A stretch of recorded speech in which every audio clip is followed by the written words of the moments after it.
বাংলাদেশের অন্যতম সৌন্দর্যের স্থান বান্দরবানের জনপ্রিয় এবং ঐতিহ্যবাহী খাবার হল মুন্ডি। বিশেষ করে মারমা জনগণের কাছে এটি অত্যন্ত জনপ্রিয়। তবে এখন এটি সারা দেশের মানুষের কাছে সুস্বাদু খাবারের এক পরিচিত নাম হয়ে উঠেছে। মুন্ডি দেখতে এক ধরনের নুডলসের মতো হলেও এটি সাধারণ নুডলস নয়। এটি তৈরি হয় বিশেষ ধরনের চালের গুঁড়ো দিয়ে, যা গরম পানি, মরিচ গুঁড়া, শুটকি গুঁড়া এবং তেঁতুলের টক মিশিয়ে খাওয়া হয়। এই খাবারের স্বাদ একেবারেই আলাদা এবং প্রতিটি উপাদানই এর স্বাদে বিশেষ প্রভাব ফেলে। বান্দরবানের গ্রামাঞ্চলে এটি প্রধানত উৎসব বা বিশেষ উপলক্ষে পরিবেশন করা হয়। বান্দরবানের প্রিয় একটা খাবার হচ্ছে মুন্ডি। এটা আমরা সবসময় সন্ধ্যাবেলা চলে আসি, আমরা বন্ধু বান্ধবী মিলে সবাই একসাথে খাওয়ার জন্য।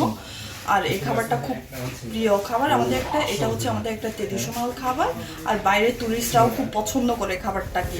মুন্ডি বান্দরবানের স্থানীয় বাজারগুলোতেও পাওয়া যায় এবং এখন শহরাঞ্চলেও এটি জনপ্রিয় হয়ে উঠেছে। মুন্ডির স্বাদ এবং মশলার বৈচিত্র্য শহরের বাসিন্দাদেরও আকর্ষণ করছে। বিকেল হলেই মানুষ মুন্ডি খেতে আসেন শহরের বিভিন্ন রেস্তোরাঁয়।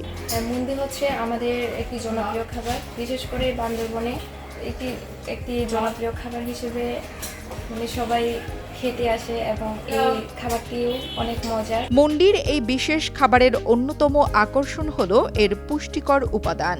শুটকি গুঁড়া এবং তেঁতুলের টক উপাদান শরীরের জন্য অত্যন্ত উপকারী এবং এটি স্থানীয় মানুষের দৈনন্দিন খাবারে অন্যতম ভূমিকা পালন করে।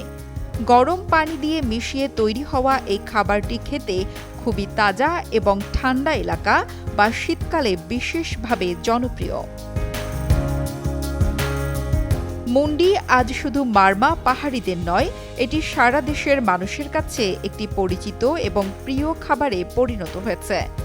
বান্দরবানের এই ঐতিহ্যবাহী খাবারটি এখন আমাদের সকলের মাঝে শেয়ার হচ্ছে, যা আমাদের সংস্কৃতির এক অনন্য অংশ হিসেবে পরিচিত। নুসরাত জাহান কলি, কালের কণ্ঠ।